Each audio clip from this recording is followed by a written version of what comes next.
Muchos cuestionan que el chamanismo sea una religión, pero sin duda tiene elementos místicos de sobra. Está presente en la historia de las creencias en prácticamente todos los continentes. Los chamanes son intermediarios entre nuestro mundo y el mundo de los espíritus. El chamanismo es usado por políticos, artistas, deportistas y hasta intelectuales. Soy Bernardo Barranco, los chamanes, el chamanismo, aquí, en Sacro y Profano.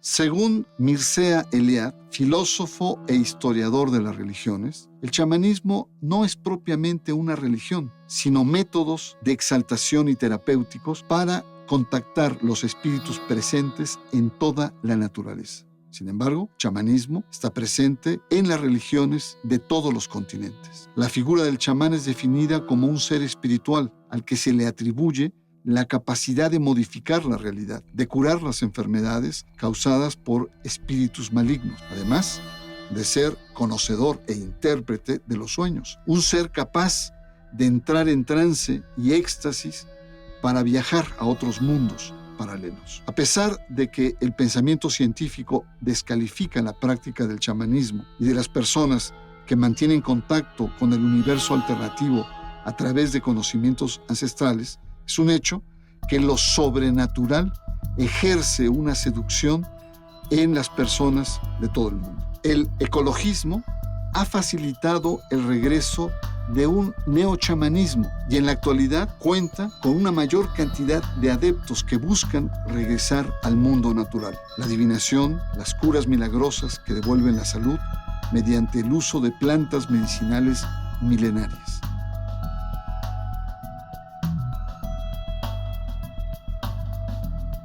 El chamanismo, los espíritus, la naturaleza, los ancestros. Estoy seguro que esta emisión le va a resultar de gran interés. El chamanismo, por cierto, estudiado principalmente por la antropología.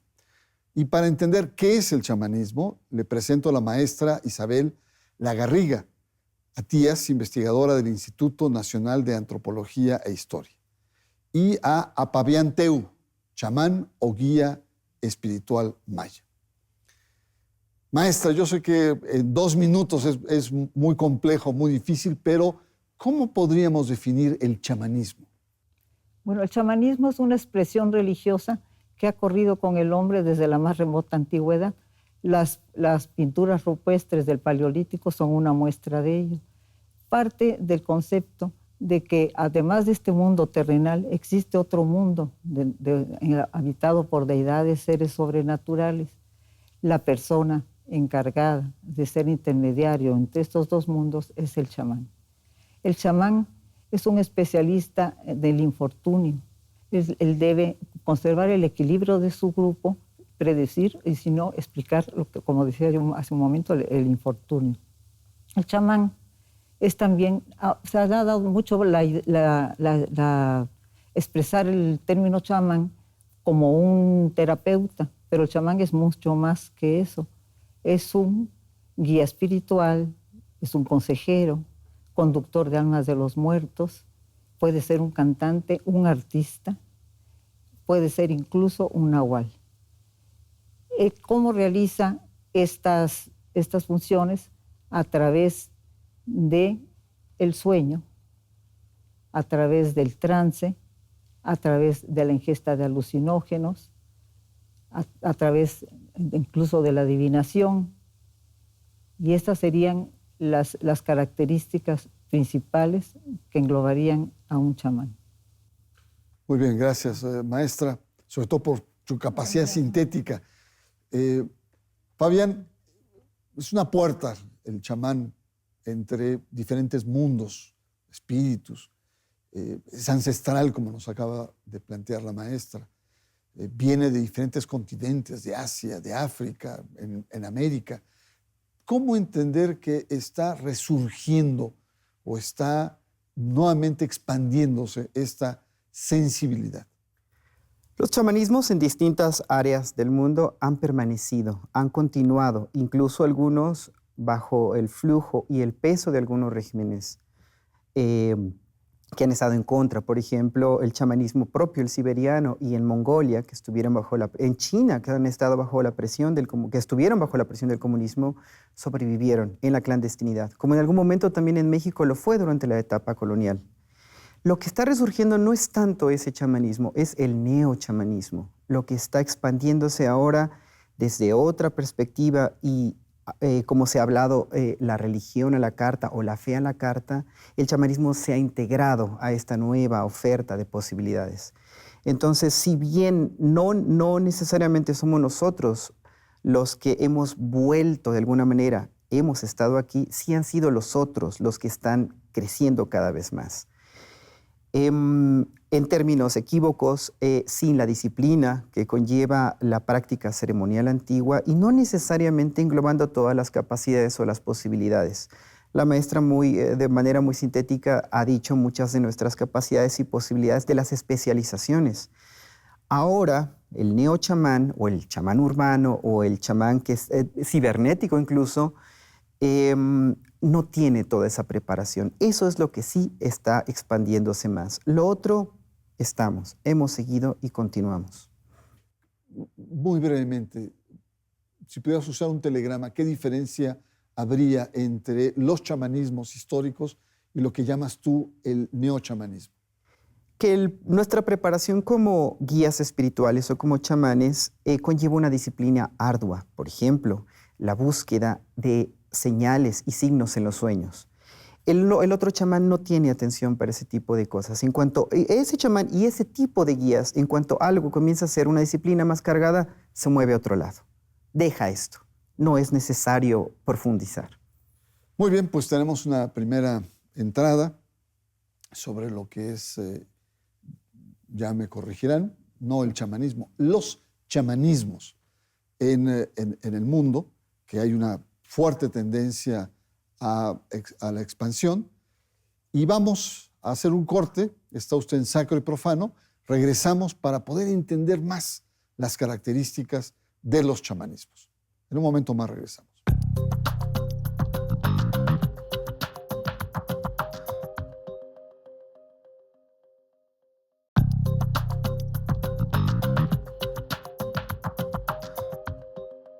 Regresamos. El tema de Sacro y Profano son el chamanismo, los chamanismos. Chamanismo proclama que los espíritus están presentes en la naturaleza, en los animales, en las cosas. ¿Cómo podríamos entender esto, maestra?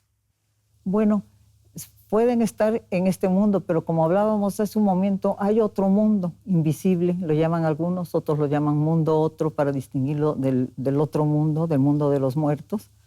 Y el chamán es un intermediario y negociador con ese otro mundo. Su trabajo consiste en eso. En el otro mundo lleva las almas, es conductor de almas de los muertos con su oficio de psicopompo. En el otro mundo es como recibe su conocimiento, porque el chamán no es cualquier persona, es una persona que ha recibido un llamamiento divino. Durante ese llamamiento pasa una serie de penalidades físicas, enfermedades, sueños, trances, en los que va al otro mundo donde recibe conocimiento de las almas de otros chamanes que se encuentran en el otro mundo.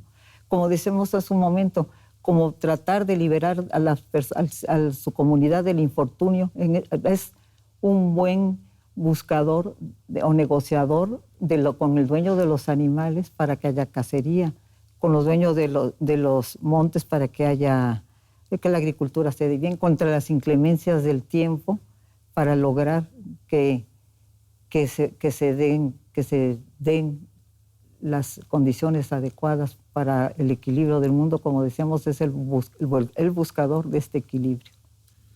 Chamán es el intermediario, es un nombre especial. Tú eres un chamán. En ese sentido, hay un aspecto que hace mucho ruido en algunos sectores de la sociedad, y es a veces para entrar en ese otro mundo, en esa otra dimensión, utilizan sustancias psicotrópicas para estar en esos trances de éxtasis. ¿Por qué hace tanto ruido estos aspectos, estos momentos de trance del chamán? Antiguamente, las prácticas ceremoniales quedaban más reservadas a espacios restringidos y las comunidades tampoco eran tan amplias. Las expresiones eran más abiertas y había una tolerancia mayor a cualquier esquema donde lo controlable se saliera. Ahora, con el flujo de información que tenemos, incluyendo los espacios urbanos cerrados o abiertos, causa mucho miedo o mucho curiosidad mórbida incluso el ver las expresiones, específicamente de aquellas ocasiones donde el consumir determinado tipo de sustancias se sale de control. Como comentaba en la respuesta anterior, ahora no hay una disciplina como había antes. Antes habían ayunos, abstinencia sexual, determinado tipo de conductas orientadas desde la interpretación de los sueños. Ahora es mucho más fácil empezar a hacer. Nos vemos a las 7 en tal lugar y se espera algo. Al no haber ya una disciplina, esta falta de control o estas expresiones que no parecen tener dirección alguna y los guías que no saben llevarlas, es algo que ha provocado mucho problema. Muy bien. Bueno, por lo que hemos estado conversando, es algo que está creciendo, está en expansión, una trayectoria pues ancestral, con muchas aristas. Doctora, como investigadora, como especialista en la materia, ¿cuáles son los sectores que siguen estos preceptos, que son sensibles al liderazgo de los chamanes, a todo este universo? Bueno, tenemos dos aspectos. Los chamanes se dan mucho en los grupos étnicos. Es una característica incluso considerado como etnochamanismo. Por ejemplo, el caso de los mayas o el caso que tienen sus propios especialistas, su chamán o sus chamanes. Pero a partir de los años 60, 70, un poco antes, Wasson va con María Sabina y divulga la toma de los hongos, y otros especialistas como Carner, uno de los más conocidos, que era un antropólogo, piensan que todos nosotros podemos podemos ser chamanes, porque es una condición innata en el individuo, podemos entrenarnos y serlo, y se establecen una serie de centros de divulgación del chamanismo en Europa, en los Estados Unidos principalmente, y entonces empieza a ser seguido por incluso algunos psicoterapeutas que toman técnicas de curación chamánica, o sea, gente preparada y gente cosmopolitas. Hay el movimiento del New Age, uno de los que también está integrada por esta gente cosmopolita, preparada, clase media y alta, que lo siguen ahora y que lo han reivindicado muchísimo. Muy bien. Fabián, ¿cómo podríamos hablar de los chamanismos en México? ¿Dónde están? Visiblemente, tú estás en la región de Guatemala, la región maya del sur de México, pero ¿dónde se encuentra? ¿Cuál es el momento que vive el chamanismo en México? En México, desde Mesoamérica, es decir, incluyendo una parte también de Centroamérica y hasta el norte, e incluyendo el norte, incluye los procesos nativos en las comunidades, por ejemplo, al interior de la comunidad wixárika, al interior de comunidades mayas, al interior de comunidades otomís y muchas otras. Conviviendo paralelamente, como habíamos mencionado antes, con los neochamanismos y esto también ya en una oferta cultural y una oferta comercial abierta. Ayer, por ejemplo, googleé ceremonia maya, chamán, Cancún, boda. Salieron 40 y tantas distintas opciones. Eso es lo que ahorita es predominante. También huichol, maya, wixárika, también peyote es lo predominante, lo que más se escucha. Sin embargo, también hay gente seria, gente disciplinada, gente profesional en distintas áreas. Ahora, al interior de las comunidades en las montañas, allá no se cuestiona. Allá incluso el término chamán puede ser peyorativo. Puede ser equivalente al término brujo o hechicero o mago. Nosotros mismos, por ejemplo, no empleamos el término chamán para llamarnos a nosotros dentro de nuestras especialidades. ¿Cómo se les llamaría? ¿A ti cómo te llaman, por ejemplo? Amalbé, guía del camino, guía espiritual. Ya. Amalbé también engloba el orador ceremonial, que habla frente a una pira ceremonial y resuelve ese contacto con los ancestros o ese contacto con la otredad a partir de un diálogo ceremonial. No cabe duda que es un tema apasionante, muy interesante, al menos para a mí lo resulta, el chamanismo, los chamanismos, complejo porque se involucra lo ancestral con lo ultramoderno, por así decirlo. Está usted en Sacro y Profano y estamos analizando estos aspectos del chamanismo. Vamos a una pausa y regresamos para nuestro último bloque.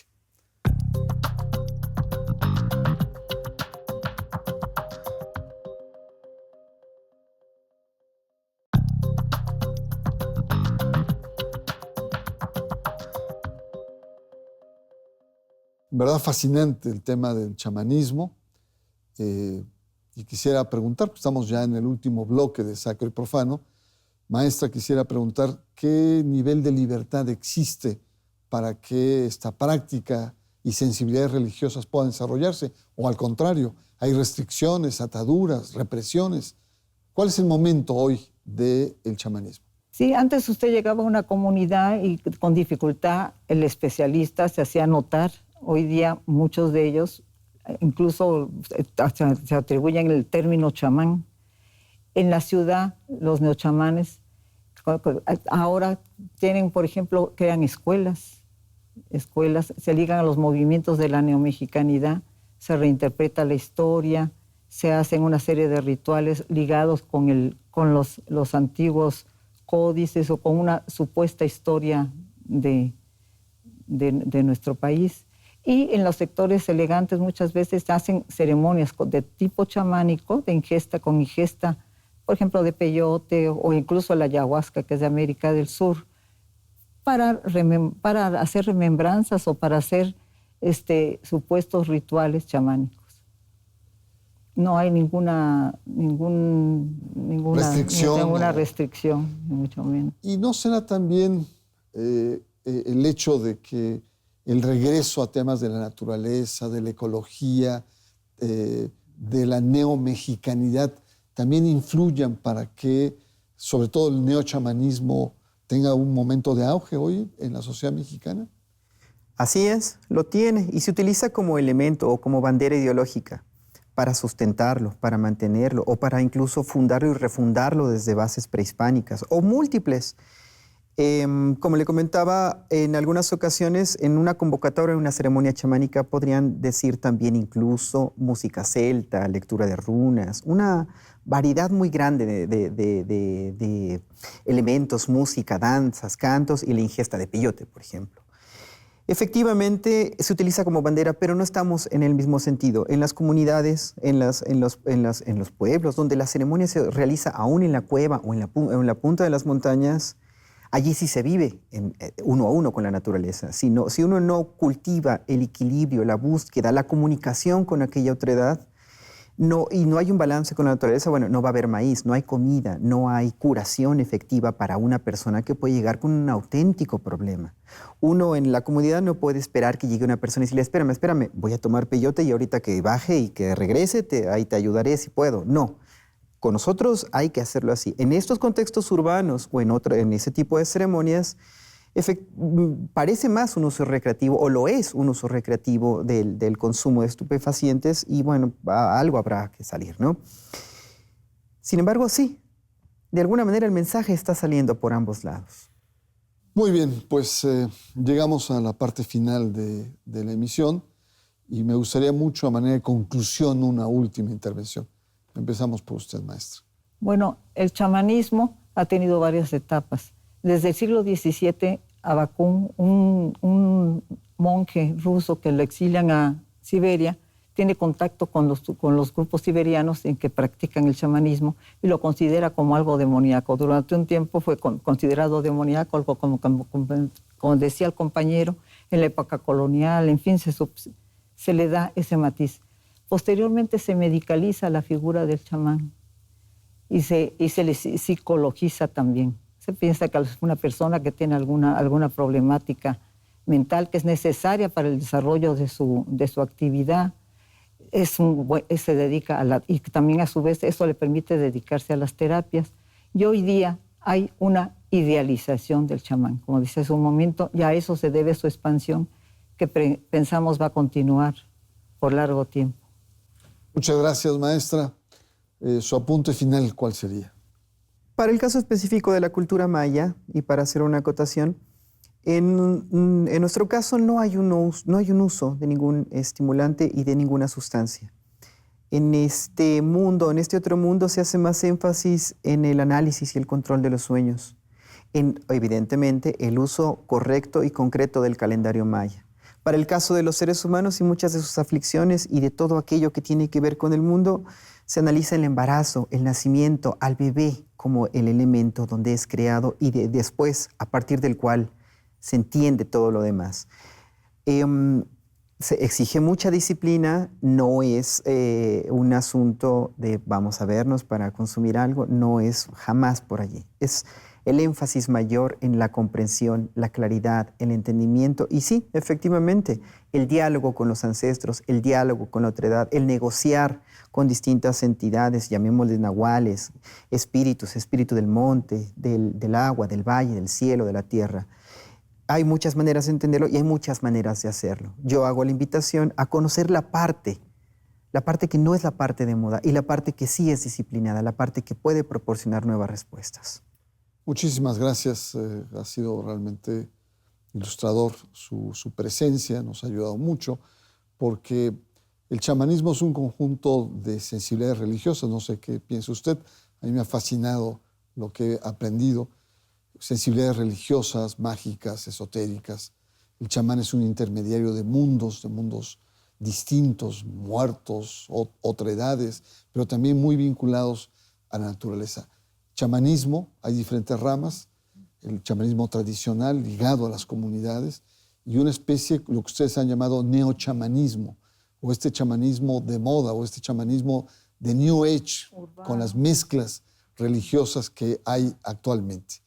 Y por lo tanto, pues constituye un conjunto muy interesante de sensibilidades religiosas que tocan directamente nuestra cultura. Por su atención, muchísimas gracias y por supuesto, lo espero en la próxima emisión de Sacro y Profano.